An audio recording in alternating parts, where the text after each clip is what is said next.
Tuesday night is a city board meeting. I think everyone needs to show up, be prepared to speak. You know, this is a sham, this advisory committee. We don't need an advisory board. We need the board of directors to do your job. Let the board of directors do their job. We don't need any more advisory committees to answer questions about the PFB, which should have already been answered. So show up Tuesday night, please.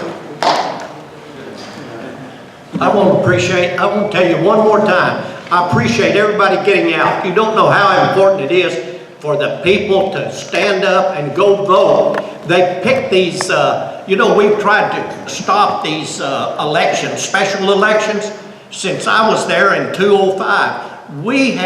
I've had a bill twice that I run, couldn't get it out of committee. These special elections are just for the the deep state, crony capitalists, special interest. I didn't want to say Well, that. I think that they're counting on voter apathy to push this through, so I agree.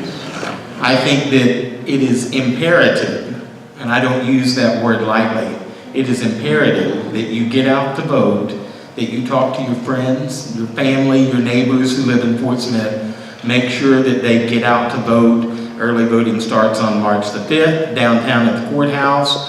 Election day is March the 12th. But if we don't turn out to vote, then I can't tell you for sure that we're going to defeat the tax. But if we do turn out in large numbers, I guarantee you we will defeat the tax, and we can continue down this path on other projects to make sure that we're holding our local government accountable to the people, not special interests, just the needs of a few, the needs of all of us who are suffering under the 167% sewer rate increase to our water bills from 2015 to 2017.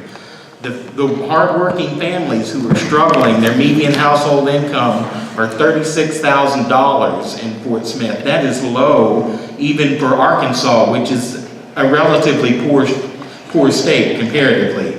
We're dealing with a set of economic conditions that can't support a higher tax. And I'm not typically someone who's just going to jump on the anti-tax bandwagon all the time. I know what the citizens can afford and what they can't afford. In this instance, they're not making enough money to be able to afford another tax increase, while people, or the folks who own the Marshall's Museum and some of these other charities, don't even pay a dime in property taxes. You do, but they don't. And that's something that's reserved for churches typically.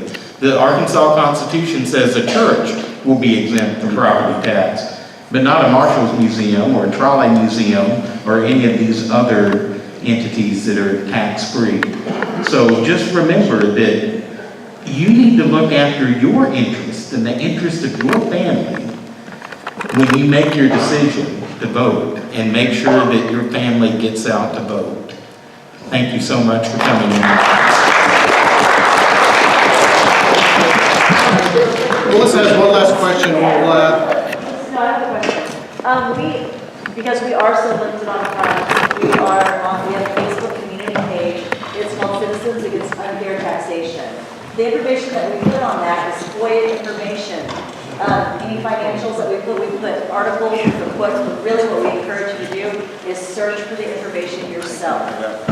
But we will put it out there, and you can reach us to where you can find things. There's just so much of it, we literally have a few days to prepare. Thanks. One more thing I'd like to say